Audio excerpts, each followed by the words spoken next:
क्रांतीवीर करंडक राज्यस्तरीय आंतर महाविद्यालयीन वक्तृत्व स्पर्धा संपन्न। सिन्नर तालुक्यातील क्रांतीवीर वसंतराव नारायणराव नाईक शिक्षण प्रसारक संस्थेच्या कला वाणिज्य व विज्ञान महाविद्यालयात राज्यस्तरीय आंतर महाविद्यालयीन वक्तृत्व स्पर्धा क्रांतीवीर करंडक 2024-2025 उत्साहात पार पडली आहे। या स्पर्धेला राज्यभरातून उत्तम प्रतिसाद लाभलाय। कार्यक्रमाचे उद्घाटन ज्येष्ठ पत्रकार राजेंद्र देशपांडे यांच्या हस्ते झाले। महाविद्यालयाचे प्राचार्य डॉक्टर किशोर पखाले यांनी प्रास्ताविक केले। केव्हिन नाईक संस्थेचे उपाध्यक्ष उदय गुघे, विश्वस्त बबनराव सानप, नामदेवराव काकड, अशोकराव नागरे, संचालक बाळासाहेब धात्र, समाधान गायकवाड, जयंत आव्हाड आदी मान्यवर कार्यक्रमास उपस्थित होते। स्पर्धेच्या यशस्वी आयोजनाबद्दल समाधान व्यक्त करत राजेंद्र देशपांडे यांनी ही स्पर्धा महाविद्यालयाच्या प्रगतीचा आलेख उंचवणारी असे गौरवोद्गार काढले। तसेच केव्हिन नाईक महाविद्यालय नाशिकचे सेवानिवृत्त इंग्रजी प्राध्यापक दिलीप कुटे यांनी उपस्थित राहून महाविद्यालयाला 40 पुस्तके भेट दिली। स्पर्धेच्या परीक्षणासाठी सुजित काळुंगे व रोहित जाधव यांनी परीक्षक म्हणून जबाबदारी पार पाडली आहे। यंदाच्या स्पर्धेत विद्यार्थ्यांची विजेतेपद मिळवली आहे। प्रथम क्रमांक रोहन ज्योतिराम कवडे पुणे, द्वितीय क्रमांक तेजस दिनकर पाटील पुणे, तृतीय क्रमांक श्रुती अशोक बोरस्ते नाशिक, चतुर्थ क्रमांक अक्षदा दत्ता वडणीकर अहिल्यानगर, पाचवा क्रमांक आकाश दत्तात्रय मोहिते अहिल्यानगर। तसेच क्रांतीवीर करंडक 2024 ते 2025 चा विजेता संघ HPT महाविद्यालय नाशिक ठरलाय। कार्यक्रमाचे सूत्रसंचालन प्राचार्य मंगल सांगळे यांनी केले, तर आभार प्रदर्शन प्राचार्य अमोल आव्हाड यांनी मानले। यावेळी SDW अधिकारी प्राचार्य डॉक्टर ज्योती गायकवाड, सांस्कृतिक समन्वयक प्राचार्य पूनम कुटे, परीक्षा विभाग प्रमुख प्राचार्य संतोष आव्हाड, IQAC समन्वयक प्राचार्य ज्ञानेश्वर चोकोर यांच्यासह महाविद्यालयातील सर्व प्राध्यापक, विद्यार्थी आणि कर्मचारी मोठ्या संख्येने उपस्थित होते। VN शिक्षण संस्थेच्या वतीने आंतर महाविद्यालयीन वक्तृत्व स्पर्धा सिन्नर कॉलेजला आडवा फाटा या ठिकाणी आयोजित करण्यात आलेली आहे। या स्पर्धेमध्ये संबंध महाराष्ट्रातील जवळपास 80 ते 90 विद्यार्थी यांनी आपली उपस्थिती दाखवलेली आहे। वेगवेगळे विषय, आजच्या परिस्थितीला अनुरूप असलेले अतिशय ज्वलंत विषय त्यांना मांडण्याची संधी या VN शिक्षण संस्थेने दिली। या स्पर्धेसाठी परीक्षक म्हणून बाहेरची माणसं बोलवलेली आहेत। कोणत्याही प्रकारचा भेदभाव न करता VN संस्थेच्या सिन्नर महाविद्यालयामध्ये राज्यस्तरीय आंतर महाविद्यालयीन वक्तृत्व स्पर्धेसाठी उद्घाटक म्हणून उपस्थित राहिलो। याचे एक समाधान मिळाले। स्पर्धेसाठी जे विषय ठेवले होते ते अतिशय औचित्यपूर्ण असे विषय होते आणि स्पर्धेसाठी संपूर्ण राज्यभरातून विद्यार्थी आणि विद्यार्थिनी स्पर्धक इथे उपस्थित होते। संस्थेचे शिक्षण संस्थेमध्ये काम करताना नुसतं शैक्षणिक नाही तर विद्यार्थ्यांच्या बाकीच्या सुद्धा कलागुणांना वाव देणं हे शिक्षण संस्था चालक म्हणून आम्ही आमची जबाबदारी समजतो व त्याच अनुषंगाने राज्यस्तरीय वक्तृत्व स्पर्धेचं आयोजन क्रांतीवीर वसंतराव नारायणराव नाईक शिक्षण संस्था संचलित सिन्नर महाविद्यालयामध्ये आम्ही ते घेतलं। ह्या उपक्रमास महाराष्ट्रामधून प्रचंड प्रमाणात विद्यार्थ्यांनी प्रतिसाद दिला व आज आनंदाचा भाग असा की जो विचार आमच्या मनामध्ये होता, आमच्या अपेक्षेपेक्षाही जास्त चांगला रिस्पॉन्स आम्हाला या विद्यार्थ्यांनी दिला आहे। मला ह्या प्रसंगी एकच सांगावंसं वाटतं, वक्तृत्व हा एक खूप महत्त्वाचा आणि खूप प्रमुख असा एक तुमच्या या वक्तृत्व स्पर्धेच्या उद्घाटन प्रसंगी उपस्थित आमचे मार्गदर्शक आदरणीय राजेंद्र देशपांडेजी, संस्थेचे विश्वस्त आदरणीय बबनरावजी सानप साहेब, दुसरे विश्वस्त आदरणीय अशोकरावजी नागरे साहेब, सर्व संचालक आदरणीय जयंत बाबू आणि मित्रांनो, देशपांडे साहेबांनी आपल्याला सांगितलं नौखा वक्ता तो भी आहे। सगळं काही नवीन इंजिनियर आहे आणि आज वक्तृत्व स्पर्धेच्या निमित्ताने तुम्ही सर्व इथे जमलेला आहात म्हणून मी तुमच्याशी ही गोष्ट शेअर करतो। तुम्ही मोस्टली सगळे सिन्नरचेच असाल, सर्व महाराष्ट्रात अंतर महाविद्यालय म्हणजे जिथे आज ही वक्तृत्व स्पर्धा होते मित्रांनो, सिन्नरमध्ये. म्हणजे सिन्नरमध्ये खऱ्या अर्थाने आपण कसं बोललं पाहिजे, वक्तृत्वाचे खूप उदाहरणं या शहरामध्ये. म्हणजे आम्ही जे काही वक्तृत्व शिकलोय, दिवळे साहेब असतील, आणि मावळ साहेब असतील, आताच्या पिढीतले बाबू असतील, उदय सांगळे असतील, कोकणे साहेब असतील, सगळे असतील, ही मंडळी वक्तृत्वाच्या बाबतीत इतकी एक्सपर्ट आहे. आणि मग आता आपण पण कसं करायचं, कशी मंडळी चांगली बोलती, ती कशी बोलते, काय बोलते, त्यांचं टायमिंग काय असतं, तो विषयावरती कशी पकड घेतली जाते. जसं आता बापूंनी तुम्हाला सांगितलं का आपण बोलताना समोरच्याला काय पाहिजे, किंवा त्यांची बॉडी लँग्वेज कशी आहे, त्यांचे एक्सपेक्टेशन्स काय, त्यांचा मूड कसा आहे, याचा विचार पण खूप झाला पाहिजे. थोडीशी तुमच्या वक्तृत्वामध्ये मिश्किलताही पाहिजे. त्याचबरोबर आपल्याला एखाद्या विषयावर बोलायचं असेल तर त्या विषयाचा आपला अभ्यासही पाहिजे. म्हणजे आपण ती मानसिकता ठेवली पाहिजे. अदरवाईज आपलं जे काही भाषण आहे ते अगदी सुपरफिशियल व्हायला नको. खूप प्रकारचे म्हणजे बरेच आपण टेक्निकल प्रेझेंटेशन करतो, त्यालाही वक्तृत्व लागतं. राजकीय व्यक्ती जे भाषण करतात त्यालाही हे लागतं. बरेच परिसंवाद असतात त्यालाही वक्तृत्व लागतं. मला असं वाटतं की जेव्हा तुम्हाला काही मॉबला संबोधित करायचं आहे, भाषण द्यायचं आहे, तेव्हा मी आता जे सांगितलं तुम्ही त्या 4 गोष्टी फक्त पहा. आणि तुमचा कॉन्फिडन्स फार महत्त्वाचा आहे. आणि कॉन्फिडन्स असणार नाही, तो ओव्हर कॉन्फिडन्स पण जगतो. त्या विषयाचा अभ्यास महत्त्वाचा आहे. मी जास्त काही बोलत नाही. मी ॲक्च्युली तुमचं खरं मी ऐकलं पाहिजे, जेणेकरून मलाही शिकायला मिळेल बऱ्याच त्या गोष्टी. तुम्ही इथं सर्वजण आलात आणि याच्यातून नक्कीच खूप चांगले वक्ते घडतील. आणि खूप महत्त्वाचा विषय, आपल्याला एखादा विषय जेव्हा कम्युनिकेट करायचा असतो, आपल्या ॲक्शन्समध्ये आपल्याला जेव्हा लोकांपर्यंत पोहोचायचं असतं तेव्हा आपलं वक्तृत्व फार महत्त्वाचं असतं. हे कम्युनिकेशनचा खूप महत्त्वाचा मोड तो आहे. आज तुम्ही बघतात वाजपेयी साहेब असतील, बाळासाहेब ठाकरे साहेब असतील, राज ठाकरे साहेब असतील, सर्वजण त्यांच्या वक्तृत्वामध्ये लोकांपर्यंत पोहोचतात, लोकांना भावतात.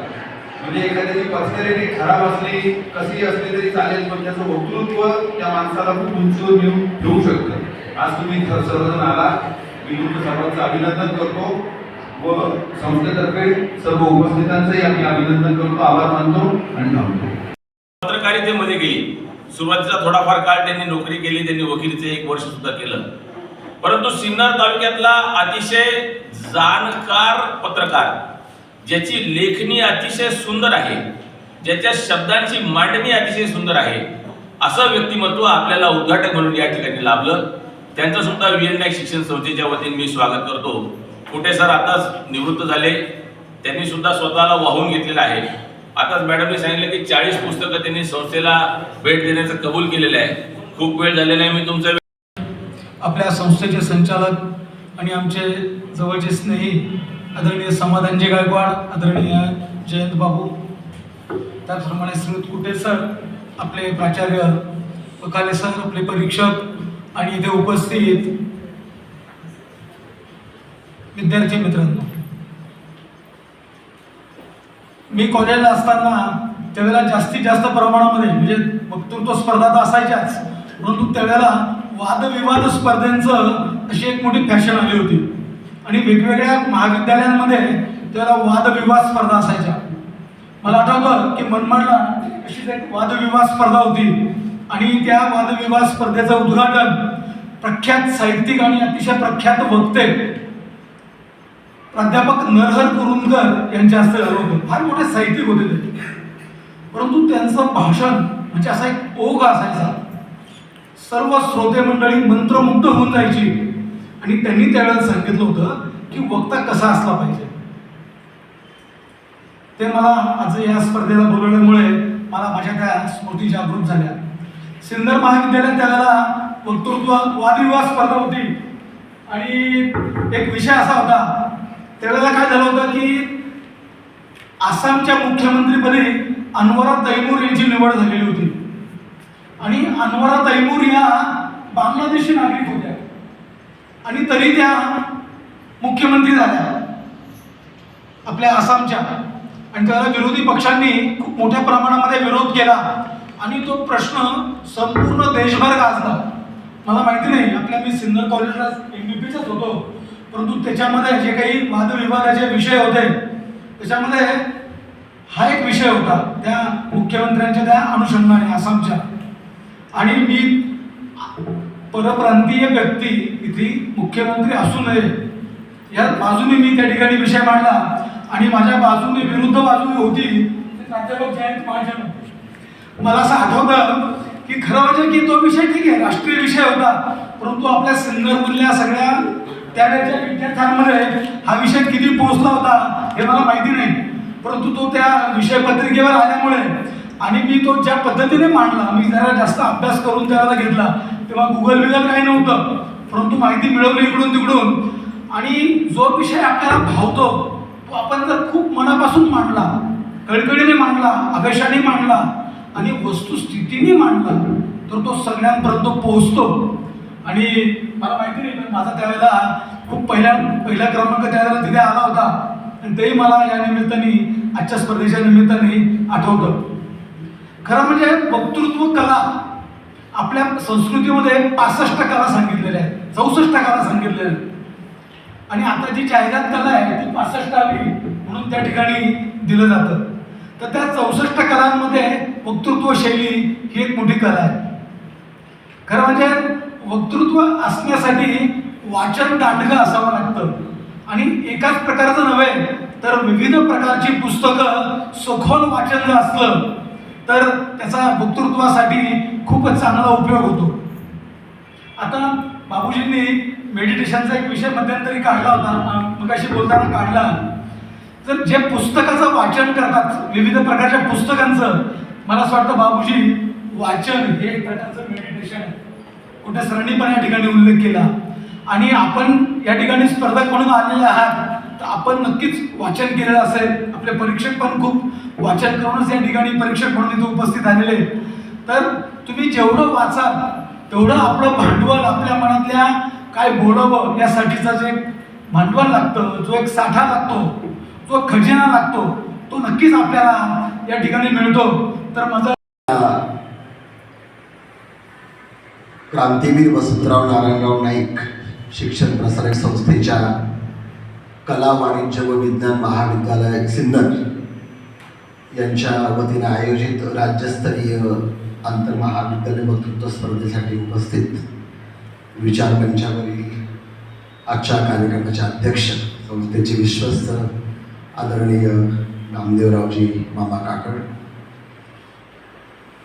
संस्थेचे संचालक ज्यांनी नुकतंच आपलं मनोगत व्यक्त केलं आणि आपल्या सर्वांना प्रेरणा दिली, ते अतिशय तरुण डायनॅमिक असं नेतृत्व आमचे आदरणीय जयंत बाबू आव्हाड, आमचे मित्रवर्य संस्थेचे संचालक आदरणीय समाधानजी गायकवाड, आजच्या कार्यक्रमाचे उद्घाटक सिन्नर पंचक्रोशीतील ज्येष्ठ पत्रकार आदरणीय राजभाऊ देशपांडे, संस्थेचे महाविद्यालयाचे प्राचार्य आमचे मित्र प्राध्यापक डॉक्टर पखाले सर, आदरणीय परीक्षक सूत्रसंचालिका प्राध्यापिका सांगले मॅडम, स्पर्धा संयोजन समितीतील सर्व सदस्य, प्राध्यापक, शिक्षकेतर सेवक, स्पर्धक, विद्यार्थी बंधू आणि भगिनी, आता बहुअतिशय मनापासून आनंद होतो की या महाविद्यालयाने गेल्या 3-4 वर्षांमध्ये राज्यस्तरीय वक्तृत्व स्पर्धा आयोजित करून एक अतिशय आश्वासक असं पाऊल हे टाकलेलं आहे. आणि समोर उपस्थित स्पर्धक जर बघितले साधारणतः 50, 60, 70, तर थोड्याच अवधीमध्ये या सर्व टीमने, आपण जसं टीमचं कौतुक केलं, प्राध्यापक डॉक्टर पखाले आणि त्यांचं सर्व स्टाफ यांनी अतिशय मेहनत करून हे आश्वासक पाऊल टाकलेले आणि अतिशय सुंदर नीटनेटकं असं संयोजन या स्पर्धेचं केलेलं आहे. भाऊ, माझ्या सेवापूर्ती समारंभामध्ये मी सांगितलं होतं की आपल्या संस्थेच्या 3ही महाविद्यालयांना मी इंग्रजी साहित्याची काही पुस्तकं भेट देईल. नाशिक महाविद्यालयाला मी 55 बुक्स, त्याच्यामध्ये काही नॉव्हेल्स, शॉर्ट स्टोरीज, एसेज, क्रिटिसिझमचे काही पुस्तकं, सुंदर अशी 55 पुस्तकं भेट दिली. दिंडोरी महाविद्यालयात 40 पुस्तकं भेट दिली आणि आज आपल्या महाविद्यालयाला, सिन्नरच्या महाविद्यालयाला 40 पुस्तकं, त्यामध्ये 4 का 5 मराठी आहेत, बाकी सर्व इंग्रजी साहित्याची पुस्तकं जी सर्वसाधारणपणे अभ्यासक्रमाला असतात त्याचं अतिशय सुंदर विवेचन करणारी काही बुक्स ही ग्रंथालयासाठी दिलेली आहेत. भाऊ, आपण मगाशी म्हटलात की वक्तृत्व कला ही खरं म्हणजे खूप महत्त्वाची कला आहे. सामाजिक क्षेत्र असेल, सांस्कृतिक असेल, राजकीय असेल, शैक्षणिक असेल, पत्रकारिता असेल, अनेक क्षेत्रामध्ये वक्तृत्वाचा कस लागतो. वक्तृत्व कलेला खूप महत्त्व. जे चांगले वक्ते होते, होऊन गेले इतिहासाच्या पटलावर, चांगल्या वक्त्यांमुळं बहुसत्ता आल्या, पण नारायणराव नाईक शिक्षण प्रसारक संस्था नाशिक संचलित कला, वाणिज्य व विज्ञान विद्यालय सिन्नर आयोजित आंतर महाविद्यालयीन राज्यस्तरीय वक्तृत्व स्पर्धेसाठी उपस्थित आजच्या कार्यक्रमाचे उद्घाटक, आमचे मार्गदर्शक, सिन्नर सार्वजनिक वाचनालयाचे संचालक आणि सिन्नरमधील एक ज्येष्ठ पत्रकार राजाभाऊ दिनकर देशपांडे, आजच्या कार्यक्रमाचे अध्यक्ष नामदेव मामा काकड, आमचे संचालक जयंतबाबू आव्हाड, सेवानिवृत्त प्राध्यापक डॉक्टर दिलीप कुटे सर, या कार्यक्रमासाठी उपस्थित पुण्यावरून, नाशिकवरून आलेले परीक्षक, वक्तृत्व स्पर्धेसाठी आलेले महाराष्ट्राच्या राज्यातून वेगवेगळ्या जिल्ह्यातून आलेले विद्यार्थी, कॉलेजचे सर्व प्राध्यापक, इतर कर्मचारी आणि विद्यार्थी मित्रांनो, आज या ठिकाणी या आंतर महाविद्यालयीन वक्तृत्व स्पर्धेसाठी जे स्पर्धक महाराष्ट्राच्या कानाकोपऱ्यातून आले त्या सर्वांचं संस्थेच्या वतीने मी पहिले स्वागत करतो. आणि आत्ताच आव्हाड साहेबांनी सांगितलं की जे विषय जे घेतलेले आहे हे खूप म्हणजे आत्ताचे रिलेट करणारे विषय आहे. समाजामध्ये ज्या विषयांची जी गरज आहे तेच सगळे विषय आपण या ठिकाणी घेतलेले आहे. एकूण 8 विषय या ठिकाणी आपल्यासाठी आपल्यासमोर ठेवलेले आहे आणि या 8ही विषयावरती आपण वेगवेगळ्या पद्धतीने आपलं वक्तृत्व सादर करणार आहे. एक चांगला वक्ता कोण असतो की जो कमी शब्दामध्ये मुद्देसूद मांडणी करतो, तो चांगला वक्ता असतो. वक्त्याच्या भाषणाला एक लय असलं पाहिजे, एक धार असली पाहिजे. परीक्षक या ठिकाणी उत्कृष्ट असं त्याचं नियोजन आणि त्याला काय म्हणता येईल आपलं त्याला ते परीक्षण करणारच आहे. आणि या ठिकाणी जे वक्ते आलेले आहेत, मी ह्या सर्व वक्त्यांना या वक्तृत्व स्पर्धेसाठी शुभेच्छा देतो आणि आपल्यातूनच भविष्यातील चांगले साहित्यिक, लेखक, भविष्यातील प्राध्यापक, चांगले राजकारणी तयार होतील. कारण एक चांगला वक्ता हा समाजामध्ये नेहमी उठून आणि त्याला एक वेगळं नावरूप समाजात मिळत असतं, ते आपल्यालाही नक्कीच मिळेल. मी आपल्याला या निमित्तानं परत याला शुभेच्छा देतो आणि अतिशय खेळीमेळीच्या वातावरणात आणि पारदर्शक पद्धतीने या वक्तृत्व स्पर्धा पार पडतील अशी आपल्याला ग्वाही देतो. ब्युरो रिपोर्ट, नाशिक लोकशाही न्यूज, नाशिक.